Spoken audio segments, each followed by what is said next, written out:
deported me. No, God forbid. So they were like, we should get our passports. I was like, what? Hi guys, welcome back to my YouTube channel. If this is your first time seeing this beautiful face, then please do consider subscribing at some point in this video. Okay, my name is Uche and I am a Nigerian YouTuber currently based in China. I make lifestyle videos, vlogs, just basically me living and sharing my experiences with you guys. And if you are a returning subscriber, then bruh, sis, like, thank you guys so much for watching my videos, for always clicking on my videos whenever I post. I don't take it for granted, honestly. Thank you so much. Guys, today's video is going to be a story time video. You guys, I'll be gisting you guys how they almost arrested your girl. Yes, I'm your girl.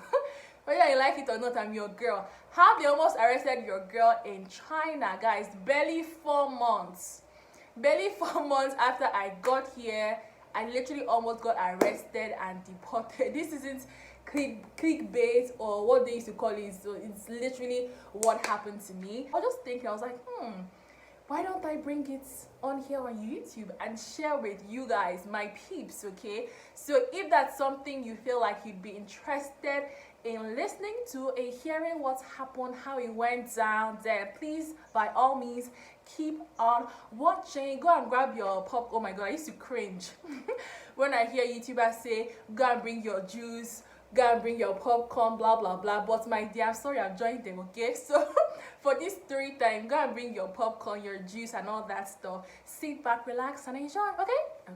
Okay guys, before I get into the video, I just wanted to put this out there in case you didn't know. You can't work in China, okay?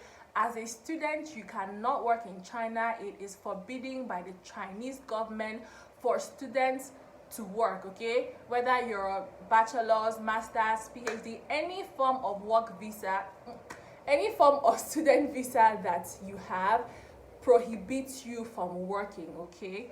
So yeah, let me just put that out there in case you want to come to China or you know somebody who wants to come to China and study. It's important and imperative that they know. Well, I think important and imperative are the same thing, but it's important that they know that they can't work, okay? Legally, you can't work. You can look for other things here and there to do, but you're not allowed to work, okay? Now,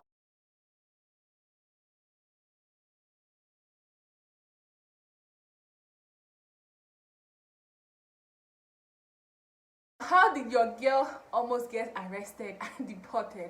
Okay guys, flashback to 2020, okay? I came to China September of 2019 and this was happening 2020 January, right before the corona outbreak. Now someone reached out to me. I was like, yo, what's up? There's this stuff happening in a different city from my own city. They are basically looking for chaperones for some people, from some kids for a program. Now they weren't going to pay us, but they are going to provide us transportation from my city to that particular city. They are going to provide us with accommodation and food.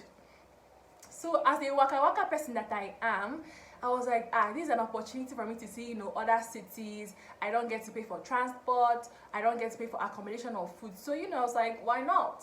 Why not? And after all, they're not paying now. No money. There's no exchange like, oh, I worked for you. Here is your money. So I was like, okay, this is not like a job per se. So I was like, yes, sign me up. I'm going. So guys, fast forward to the event. It was meant to be for 7 days. We get there, everything is going on well, we are vibing. I met other foreigners there as well, people from different parts of the world. We were about, I think, 20 students. Yes, we are all students at that particular event. So everything was going well, I was having fun until the third day. The person who organized the event, calls us and he's like, yo, police is coming. And I'm like, I don't understand, why is police coming, and like, what's going on? And he was like, yeah, don't worry, the police just wants to ask you guys a bunch of questions. And now at this point, my Nigerian self, I'm like, I don't understand, why is police coming to ask me a bunch of questions? Like, why? I remember, guys, like I said, I hadn't even been in China for so long, so I wasn't comfortable. I was like, I don't want to be, I don't want to be like, I don't want to be in a position where the Chinese police is asking me questions. Like, I was like, bruh, please, I'm not interested. Like, like, what's going on? So the man was like, just calm down, it's nothing, it's like routine checkup, blah blah blah. I was like, right, you guys. So the police people come, and they're like, what are we doing here? Are we here for work? And everyone's like, no, we're not here for work, you're not paying us. We just volunteer to come here and chaperone the kids, and it's also an avenue for us to see a different city, mingle, get to meet people, make friends, and all that. And the police was like, we are working. Yes. So they are like, that work doesn't just mean, oh, you're going to work and then at the end of the month or per hour or per week, whatever, they give you money. No, that there's an exchange, okay, that we're doing something for that company or that event. Those people, they're doing something for those people, and they're giving us something in return. So they're like, the accommodation they're giving us and the food they're giving us is payment, so that we are working. I was like, God. At that point I was like, God. I was just thinking, I was like, wait, what will I tell my mom, my father, what will I say? So they're like, we should get our passports. I was like, what? You guys, you know what it is for you to be in a different country barely 4 months after you arrived, and you're in this kind of situation. You're like, bring your passports, that we are going to the police station. At that point I was like, I was like, God, what's happening? What am I going to do? Thankfully, because we were so much, everybody couldn't enter the police car. Like, everybody couldn't go to the police station at once. So they just I think about 3 or 4 people, they just took about 3 or 4 people with their passports and took them to the police station. Of course, I did not volunteer to go. I was at the back. I was just like, yeah, you guys should just be going, I'll be here. I didn't volunteer to go because I was like, why am I going to the police station? I wasn't comfortable with it at all. So they left for the police station around, like, let's say 2-3 in the afternoon. And you guys, we kept waiting and waiting. They came back like around 8 p.m. because I remember when they came back, it was already dark, okay? And at this point, I and all the other foreigners there, we are panicking. We're like, oh my God, what are we going to do? What's happening? We were just also tensed up. And looking back on that now, I'm actually glad how I handled it, because normal me, I would have called my mother and my sisters, like, oh my God, they're going to arrest us, they're deporting us, police, police is here and all that. I didn't tell anyone. I was just calm. I was just like, let breathe. And I was just thinking, I was like, God, what will my mother and my father tell people? Nigerian parents are finished telling their friends, I want to say China. Imagine now, you see no China. I want a scholarship, because I don't know if I've mentioned this before, guys. I actually came to China with a scholarship. So, they were finished telling their friends that I got a scholarship, I'm in China studying, and then barely 4 months into my trip, I'll now call them, hello, I'm coming back. They deported me. No. God forbid. You guys, God forbid. Honestly, I'm just so glad it didn't get to that extent. So back to my story. So around 8-9 p.m, the people that went to the police station, they came back and they told us that the police people said that if they catch us at that camp the next morning, like if they come back the next morning by 8 a.m. and see us, that they're going to carry all of us, arrest us, seize our passports, and deport us back to our individual countries. And I forgot to mention, before they actually took those 4 people to the police station, everybody was just telling them, please, we just came to China, we don't know anything, we don't know the rules, we are just begging. We're like, please, we don't know anything, we don't know what the rules and regulations are, that, we didn't know this was classified as work, that we just thought that work, has to do with you're going to an office or you're doing something in exchange for money, that we thought this was some sort of volunteer work or something. So we thought it was cool. So you guys, that's how we slept though. That night, everybody slept with one eye. We didn't even have our bath the next morning. Nobody had their bath the next morning. We just woke up by 6 a.m. Everybody had woken up. We just washed our face, brushed our teeth, we packed our bags. And before this, the person who organized the event already contacted a bus and you know, got a driver to drive all of us back to our city because we are all coming from the same city. So just like going from Lagos to Abuja. So all the international students were coming from one particular city.